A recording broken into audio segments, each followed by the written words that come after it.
los que nos dedicamos a este tipo de tradiciones antiguas, porque en muchos casos la ciencia se está poniendo al nivel de lo que hace 2000, 3000 años los sabios descubrieron, no sabemos cómo, pero entendemos que a través de prácticas como la meditación y el autoconocimiento, la autoindagación, la observación muy profunda del propio cuerpo. Y para mí, el biohacking no se ha inventado ahora. Para mí el biohacking es Ayurveda y de hecho al biohacking le falta todavía aprender muchas cosas de esta ciencia tan antigua. Entonces, por eso quise invitaros a este webinar, pues para poder transmitiros un poco de toda la pasión que siento hacia esta sabiduría milenaria. Entonces, vamos a comenzar, como siempre, los que hayáis estado en algún otro seminario mío, pues hay que empezar por lo que significa el Ayurveda. Pues, Ayurveda es la medicina tradicional india, es la medicina más antigua que se conoce. Primeros registros escritos del 1500 a.C. Obviamente, esto es cuando se empieza a transmitir en papel, pero esto lleva en práctica muchísimos más años. Y el significado de Ayurveda está compuesto de dos palabras, Ayur, que es vida, y Veda, que es ciencia. Entonces estamos hablando de la ciencia de la vida. En realidad, cuando empiezas en Ayurveda, sabes el día que empiezas, pero no sabes exactamente el día que acabas. Es un cuerpo de conocimiento tan amplio y tan extenso, y no solo eso, sino que es una forma de vida, porque la principal enseñanza de la Ayurveda es que la salud se mantiene en el día a día. No existen fórmulas mágicas, sí que existe un amor profundo hacia la máquina más perfecta que existe en la naturaleza, que es nuestro cuerpo.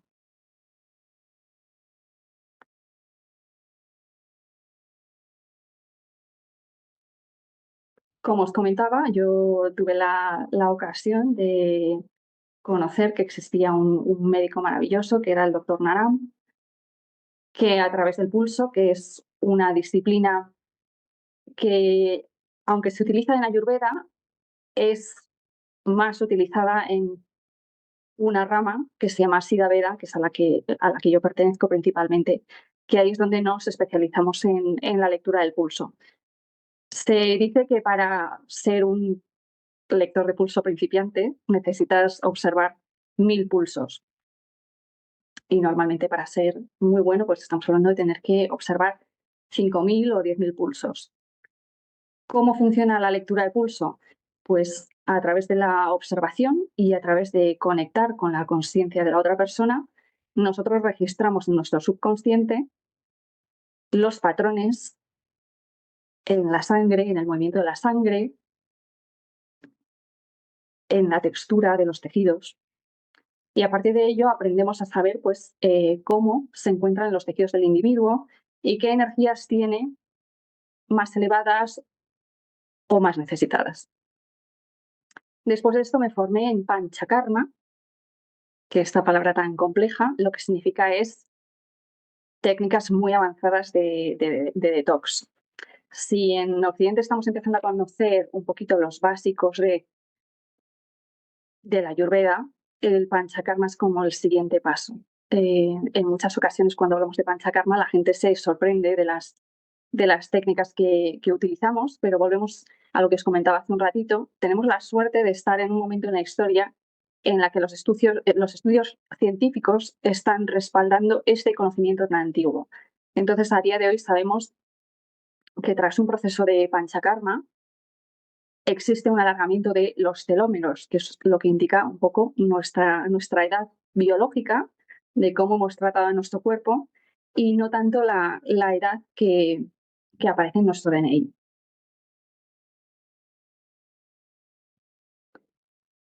Y como os aparece ahora en pantalla, de hecho, Carlos III de Inglaterra y Camila son muy asiduos de un centro de Panchakarma en la India y lo está usando en complemento con su tratamiento para el cáncer de colon.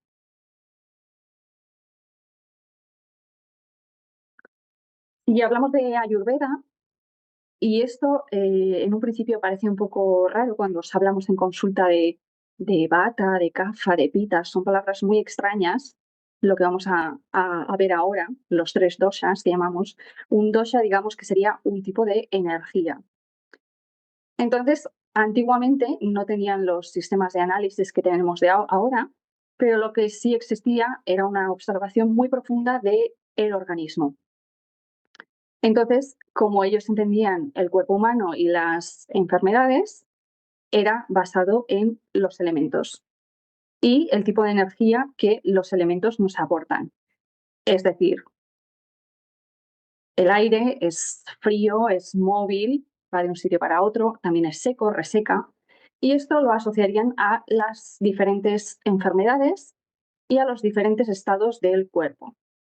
Es decir, vamos a tener enfermedades o estados del tejido que van a ser secos, pues cuando tienes la piel seca, cuando tienes un estreñimiento muy seco, y vamos a tener otro tipo de síntomas que van a ser pues más húmedos. Esto, por ejemplo, sería pues cuando moqueamos, cuando tenemos mucosidad en las heces, y pues voy a pedir perdón porque en Ayurveda para nosotros es muy familiar hablar de todo el tracto intestinal. Para nosotros la base de la salud está en el intestino, entonces os aviso que voy a hablar mucho pues de cómo vamos al baño, etcétera, etcétera. Entonces, volviendo a estas 3 energías, esto os lo voy a explicar de manera muy simple y me gusta repetirlo siempre porque esto es lo que realmente, donde está el poder de la Ayurveda, en entender dentro de nuestro cuerpo en qué estado estamos. Estamos en un estado en el que hay sequedad, estamos en un estado en el que hay frío, estamos en un estado en el que hay exceso de calor, y de acuerdo a eso vamos a poder autorregularnos. El Ayurveda, aunque muchas veces funcionamos así porque en el fondo estamos tratando con la mentalidad de que vamos a un médico y nos da una medicina o nos da una planta y la tomamos, pero esta es la puerta de entrada. Realmente a lo que tenemos que llegar, y nuestro objetivo como terapeutas de Ayurveda es enseñaros a observar, a observaros a vosotros mismos. Y esto lo vamos a hacer con nuestros dosas. Entonces, empiezo con el primero, que es Vata, que se encarga del transporte. Vata está formado de los elementos el éter, que sería como espacio, y el aire. Entonces, si pensamos en aire o en el viento, se mueve de un sitio a otro, muy rápido, muy seco, muy frío, es liviano, tiene la característica rugosa, ¿vale? Y el viento pues está exaltado principalmente en otoño y en invierno. Y en esta etapa es donde esta energía se va a acumular más en nuestro cuerpo. Vata es siempre nuestro principal foco de atención. ¿Por qué? Porque el 80% de las enfermedades en Ayurveda tienen su origen en un desequilibrio en Vata. Entonces, y esto es un truco que nos dan nada más de empezar. Si no sabes qué ocurre con alguien, trata Vata, reduce Vata y siempre, siempre acertarás. Vata está, su lugar principal de residencia, por llamarlo así, va a ser el colon, y también se encarga de todo lo que es el pensamiento. Entonces, a día de hoy sabemos, la ciencia respalda, que existe un eje directo entre nuestro sistema digestivo, nuestro colon y nuestro cerebro. Entonces, se sabe que tenemos también neuronas en el intestino. Y como me encanta repetir, esto lo sabían hace 2000 años sin tener ningún tipo de microscopio, ni TAC, ni nada, ¿vale? Esto se sabía ya entonces.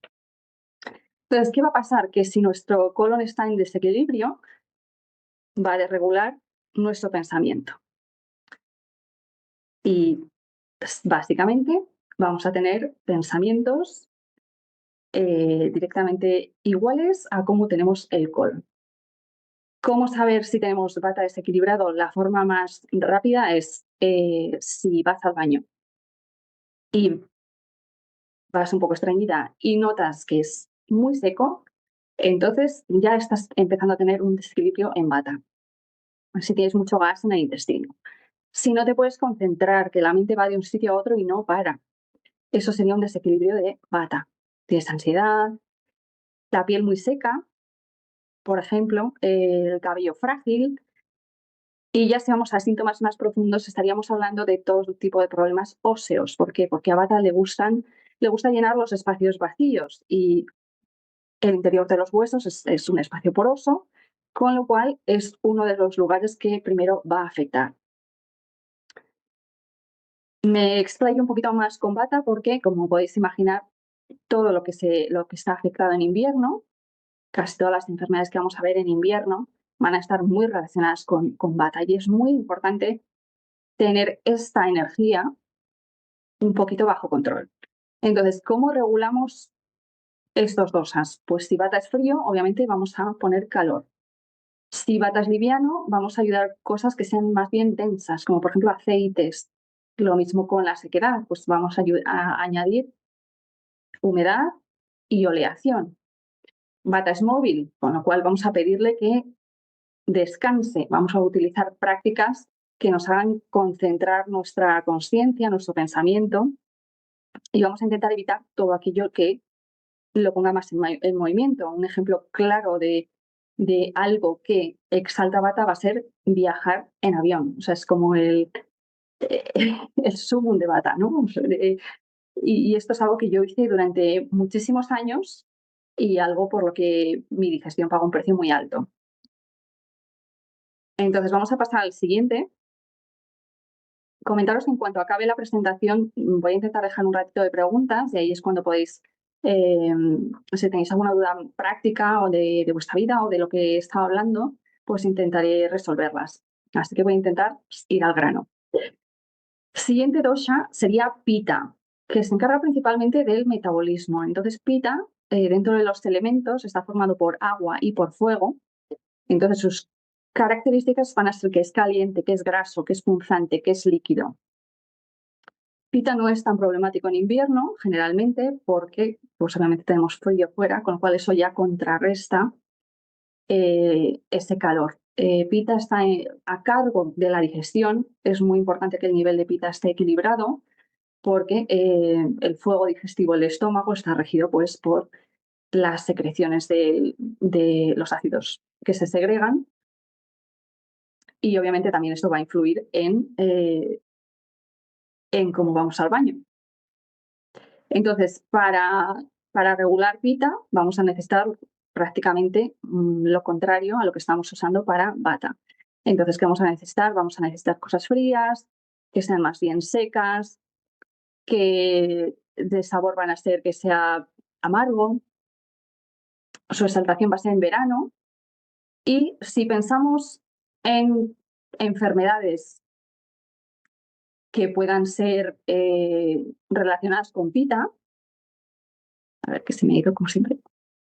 Si pensamos en enfermedades que puedan ser relacionadas con Pita, pues pensad en calor, ¿no? Si una picadura de un insecto, ¿cómo reacciona? Se pone rojo, se pone con calor, un eczema, una psoriasis, casi todas las enfermedades de la piel en las que vamos a ver un enrojecimiento, picor, va a estar más que picor, ardor sería la palabra correcta, ardor, rojez. En ese momento vamos a estar teniendo un problema de Pita. Más formas de saber que tenemos el Pita un poco fuera de control nos va a afectar a la visión. Lo vamos a ver también en el cabello. Un síntoma de Pita es las canas tempranas. Acidez en el estómago es un signo claro, no es ardor. O sea, si algo estamos hablando de ardor, pues ahí tenéis que ir claramente a Pita.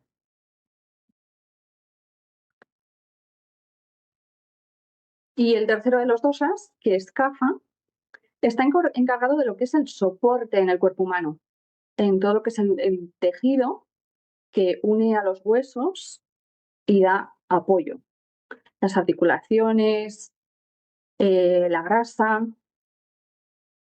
Y respecto a los elementos por los que está formado es agua y tierra. Obviamente, si habíamos empezado en Vata, que era todo como muy etéreo y muy liviano, pues ahora ya nos movemos a kapha, que es tierra, que es denso y pesado. Entonces es el elemento más pesado de los tres. Va a ser muy lento, es graso, es inmóvil, es pegajoso, es líquido, también es frío como bata y la exaltación se produce en primavera. ¿Qué vamos a ver como enfermedades de kapha? Pues va a ser todo lo que sea relacionado con la grasa, ya sea su exceso o su defecto. Cuando existe un aumento excesivo de grasa en el cuerpo, nosotros lo que entendemos es que esa grasa no está siendo asimilada correctamente. ¿Qué quiero decir con esto? Para nosotros, cuando el alimento y la nutrición entran en el cuerpo, van a empezar a entrar a los distintos tejidos que tenemos, que son 7.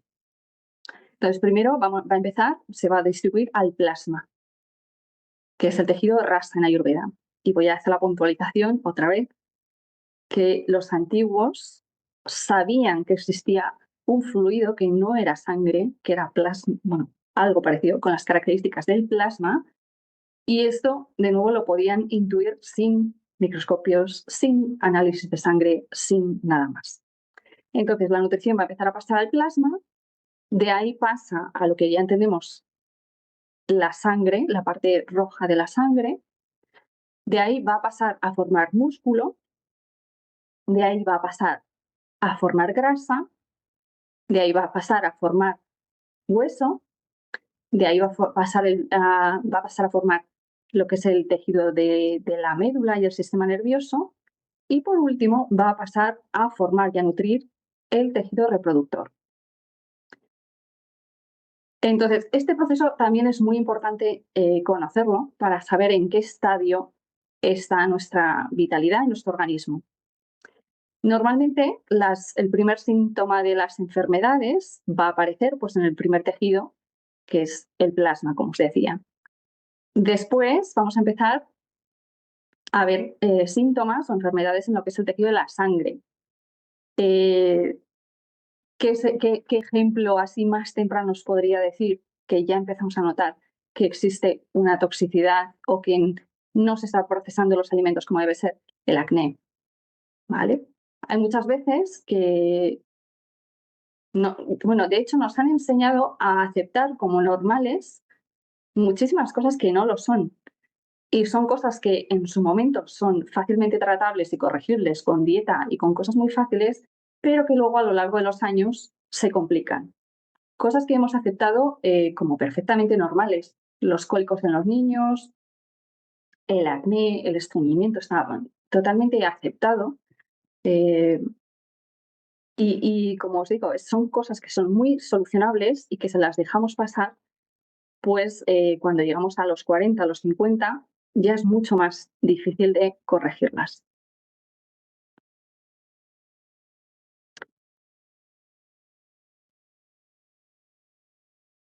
Os he introducido un poquito cómo entendemos el proceso de las enfermedades.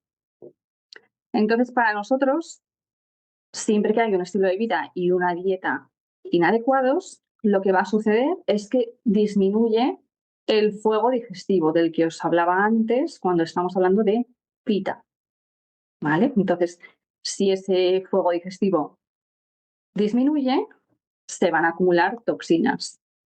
¿Qué va a pasar? Que los canales en los que se distribuyen los nutrientes se van a bloquear y vamos a empezar a experimentar primero síntomas y después enfermedades. Entonces, por ejemplo, un bloqueo de canales es lo que os comentaba cuando llegamos al tejido de la grasa. Si esa grasa no se metaboliza al siguiente paso, que serían los huesos, entonces ahí va a haber un bloqueo y la grasa se va a acumular y no va a nutrir todos los tejidos que nos vienen detrás.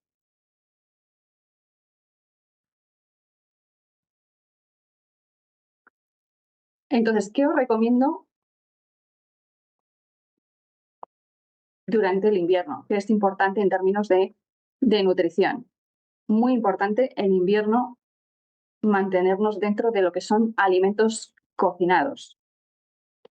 Todas estas dietas y modas que yo en su momento las hice, de zumos verdes en invierno, eso nos va a añadir frío al intestino, al cuerpo, y nos va a costar muchísimo más digerirlo. Verduras, legumbres. Los frutos secos, como la propia palabra indica, están secos, entonces si estamos hablando que en invierno tenemos que tener cuidado con bata, pues lo que se recomienda es, uno, moderación, masticarlos muchísimo o muchísimo mejor si podemos remojarlos.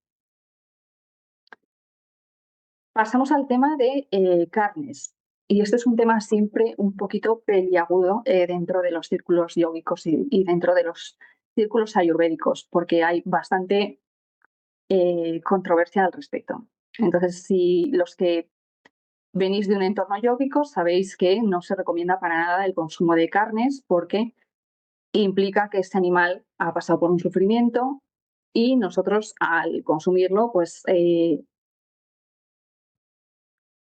vamos a incorporar ese sufrimiento y obviamente eso va a tener repercusiones, lo que se dice, kármicas, y esta es la perspectiva más espiritual al respecto. En Ayurveda, la carne se considera un medicamento. Entonces, esto quiere decir que en ocasiones de debilidad se recomienda el consumo de carne y también en lugares de mucho frío, de frío extremo, como por ejemplo yo ahora os hablo desde Soria, pues estamos con una nevada y sería el lugar típico donde sí se recomendaría el consumo de carne. Si bien es cierto que se recomienda pues, que sean carnes orgánicas, que hayan tenido un proceso de vida lo más lo menos cruel posible y siempre, siempre, siempre, siempre, siempre muy, muy cocinadas. La carne no es fácil de digerir, entonces hay que facilitar el proceso al organismo en lo posible.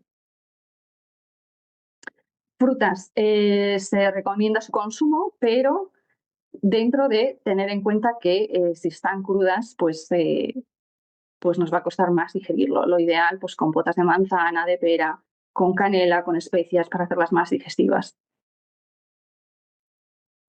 Y para mejorar el sistema digestivo, la digestión, el uso de especias. En España usamos muy poquita especia y ayudan muchísimo con la digestión, ya bien sean carminativas o que pues, favorezcan la producción de bilis.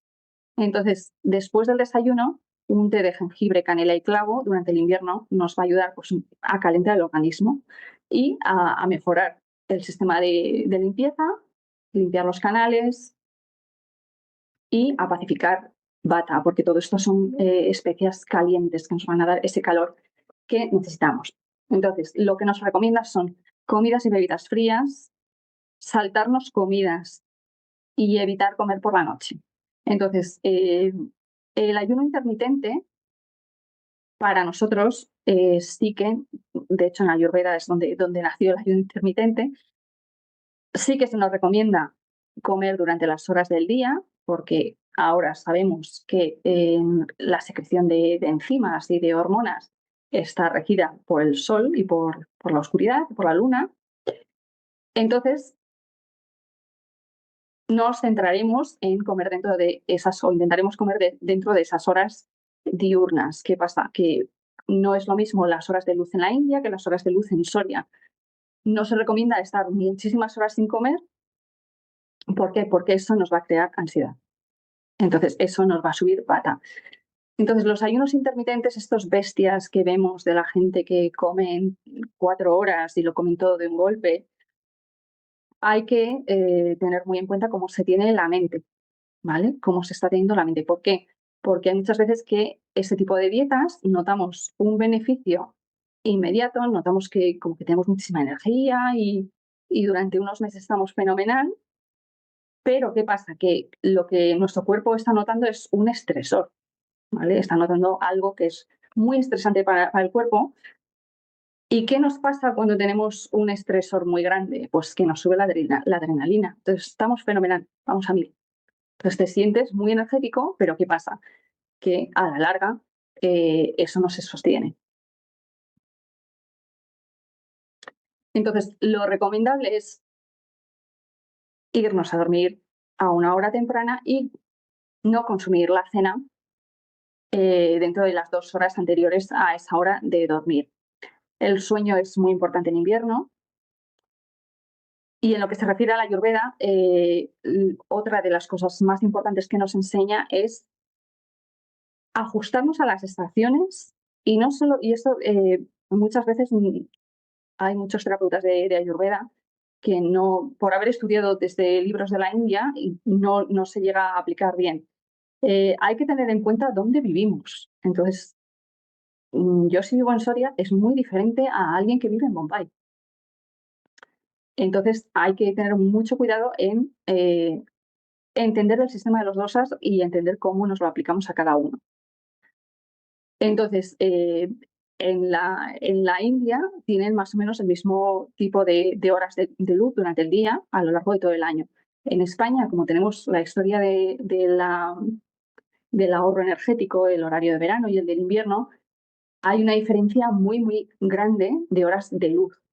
¿Vale? Entonces, yo, por ejemplo, para poneros un ejemplo, normalmente ceno a las 7, 7:30 y me voy a la cama pues, a las 10.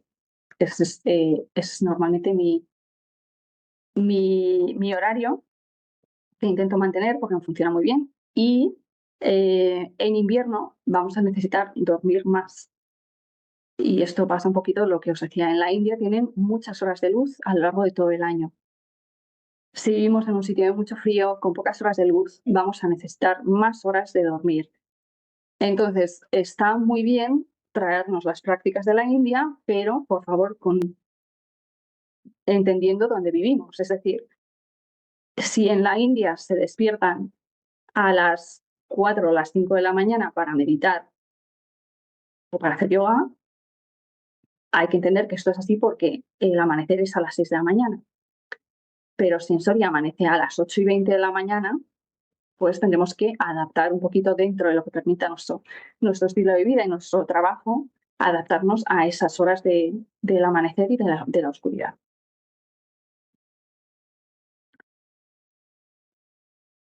Infusiones.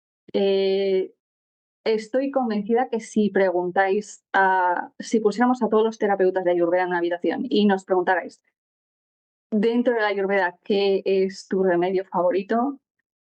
Serían las infusiones. Y es muy frecuente que nos veáis con, bueno, ahora no se ve bien, un termo a todos los sitios. Y en invierno especialmente va a ser con agua templada o infusiones. A día de hoy se sabe que el tomar agua templada mejora la salud de la microbiota intestinal. Parece una tontería y hay muchas veces que cuando damos estos remedios, decir a la gente, bueno, ¿quieres perder peso? Toma agua caliente.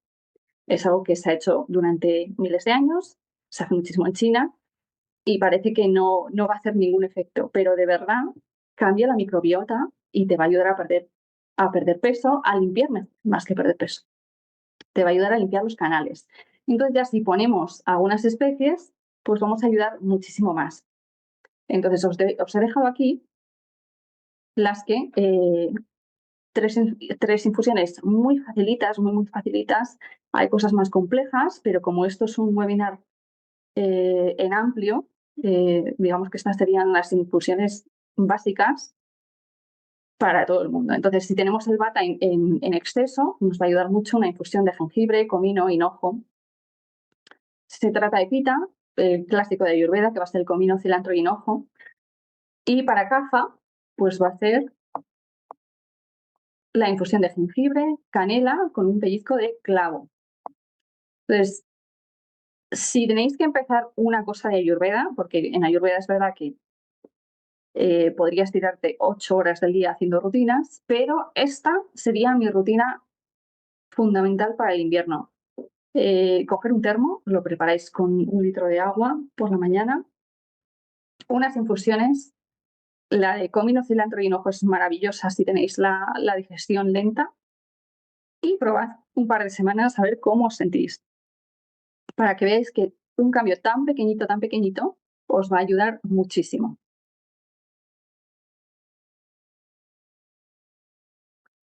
Respecto al estilo de vida, las recomendaciones que vamos a dar para el invierno, estamos hablando de sequedad, vamos a estar hablando de uso de aceites. Ahora la ciencia se está empezando a dar cuenta que si llevamos dietas súper bajas en grasas, pues nuestra memoria y nuestra función cognitiva se resiente. Entonces, durante el invierno hay 3 prácticas que se recomiendan muchísimo. La primera va a ser Nasia. Entonces, Nasia es un tratamiento tratamiento es una rutina que podemos hacer en casa que calma muchísimo el sistema nervioso y que es la que se usa para tratar todo tipo de síntomas que van de los hombros para arriba, ¿vale? Entonces, Nasia consiste en poner unas gotitas de algún tipo de aceite en la nariz. Entonces, esto como yo lo hago normalmente es tener un goterito, en mi caso le suelo poner o aceite de sésamo o ghee, que es un tipo de mantequilla clarificada, lo caliento un poquito en agua y unas gotitas por la mañana en cada orificio nasal. Esto ayuda muchísimo también, pues obviamente, en todo lo que es sequedad con las calefacciones que hay ahora o los aires acondicionados. Y como os decía, tranquiliza muchísimo el sistema nervioso. Digamos, es la técnica básica de estar por casa. Nosotros, como terapeutas, hacemos terapias un poquito más complejas y usamos aceites pues, con hierbas medicinales dependiendo de lo que queramos tratar. Segundo va a ser Abhyanga, que con este nombre raro se trata de un masaje con aceite. Entonces, ¿cómo se hace este masaje? Pues es calentar. Mi favorito es el aceite de sésamo porque yo tengo la piel súper seca, entonces es el que encuentro que nutre más.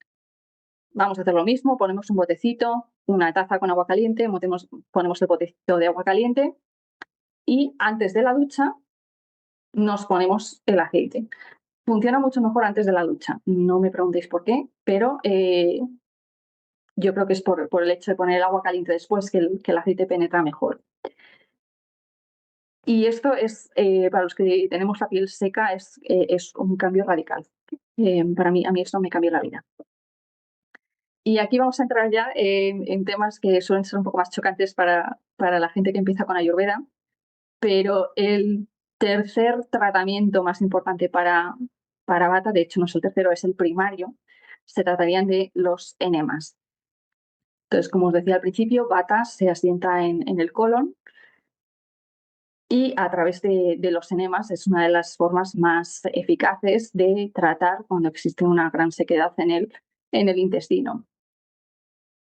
Los enemas en Occidente se pusieron muy de moda, las limpiezas colónicas, los enemas de café, a nosotros eso nos horroriza y nosotros normalmente solo ponemos hierbas medicinales o incluso aceite de sésamo o ghee. Entonces existe una versión, digamos, cuando existe un estreñimiento muy seco y muy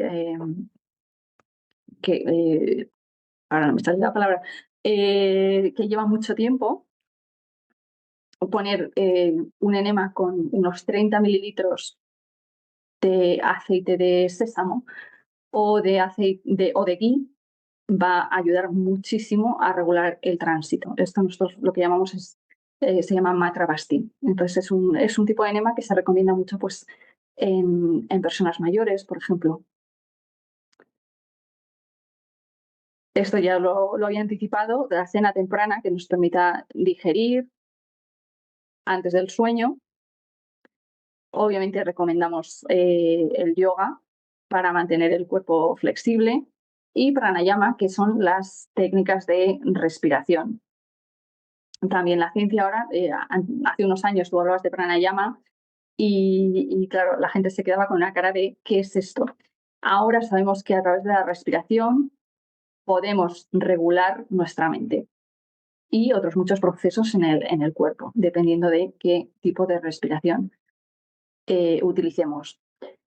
Tras acabar este webinar os voy a mandar un link con la grabación y os mandaré también algunos recursos, como por ejemplo qué pranayama os recomiendo durante el invierno, etcétera, etcétera.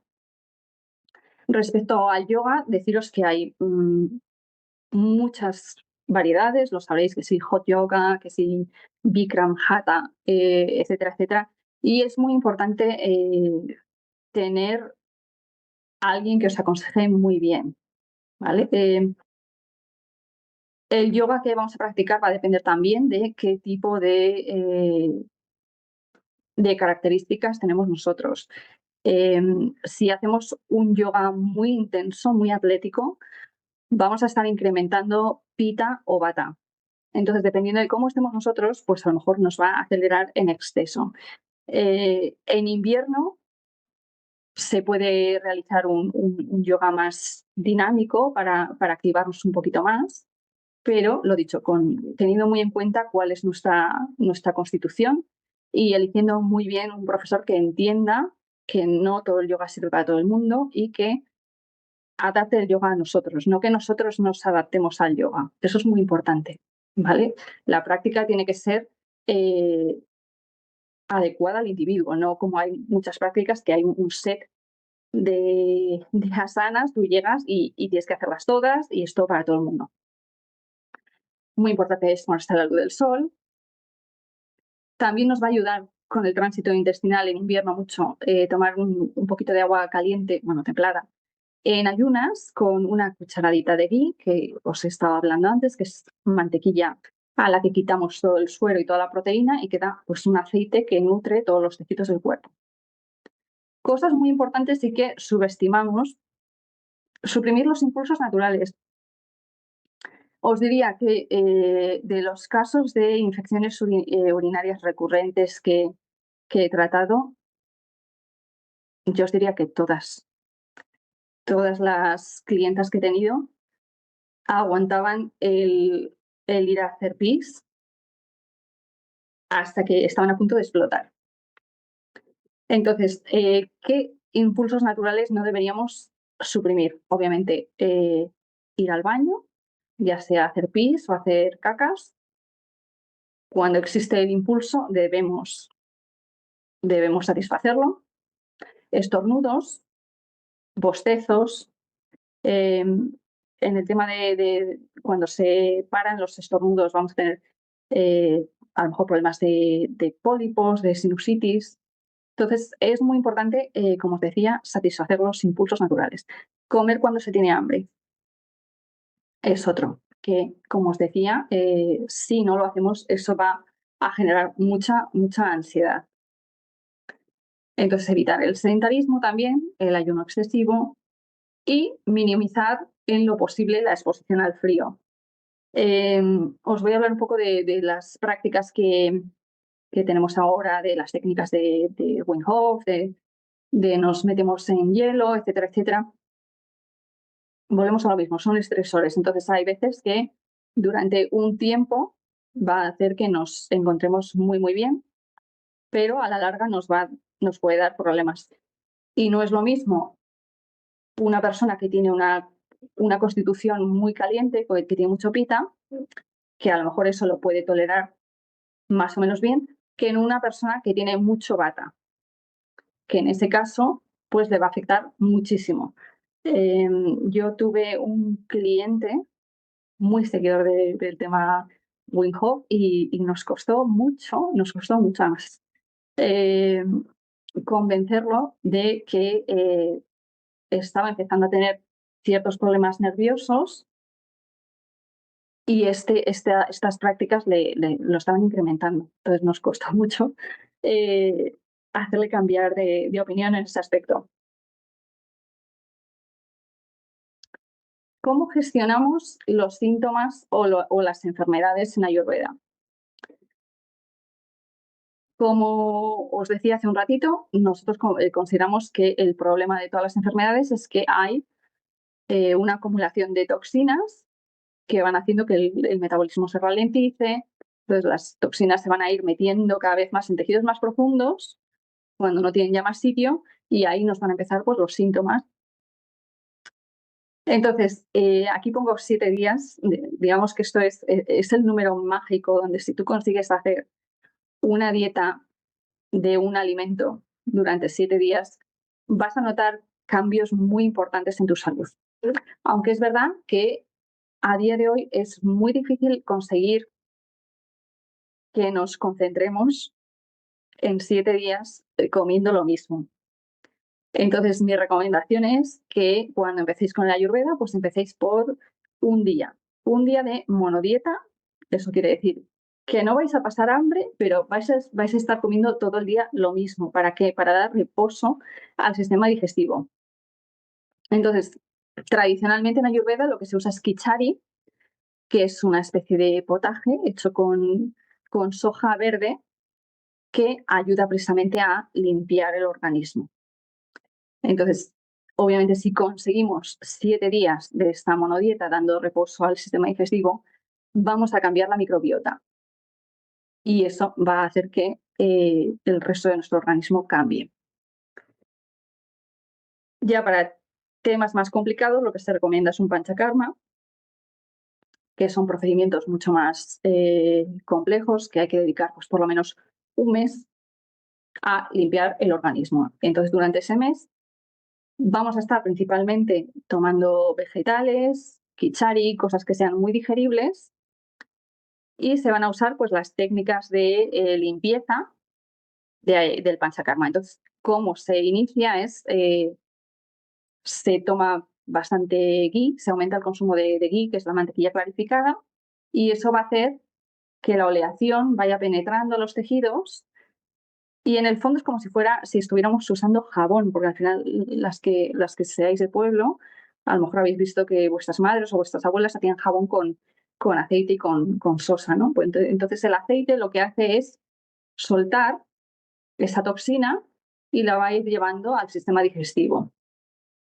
Entonces, después de esta oleación, lo que se hace es sacar la toxina, ya sea por la vía de abajo o por la boca, por las dos entradas del sistema digestivo.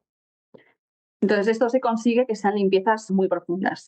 Una vez que hemos limpiado la toxina, lo que vamos a hacer es reparar. Entonces, reparar lo vamos a hacer con enemas nutritivos.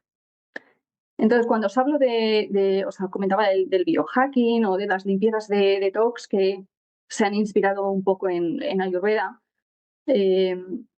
digamos que se dejan aspectos que nosotros sí trabajamos muy en profundidad, que es como, por ejemplo, la oleación.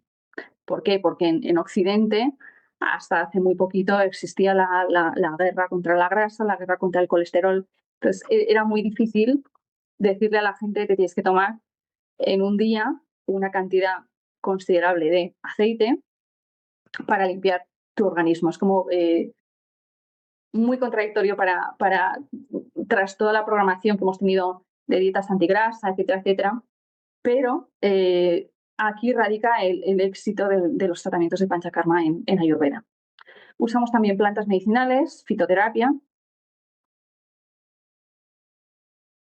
Entonces, una vez explicado esto, ¿dónde empezamos? Pues empezamos por conocernos. Entonces, yo os he dado pistas, ¿vale? Tengo un test en la web en la que vais a contestar, podéis contestar todas las preguntas y os va a decir exactamente qué porcentaje más o menos tenéis de cada dosha. ¿Por qué os recomiendo hacer mi test y no otros? Porque otros os van a decir que sois Vata o sois Pitta o sois Kapha. Yo lo que os digo es, tienes un 40% de Vata, un 30% de Pitta, un lo que sea de Kapha. Y esto es importante porque es que no somos un dosha, necesitamos los tres, pero sí que hay que entender cuándo están desnivelados y cuándo no.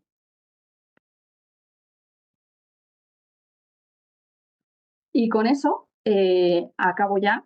Y bueno, me gustaría invitaros si queréis hacerme alguna pregunta, luego yo cortaré ya esta parte, entonces podéis hablar con la privacidad que tenemos aquí y estaré encantada de contestar.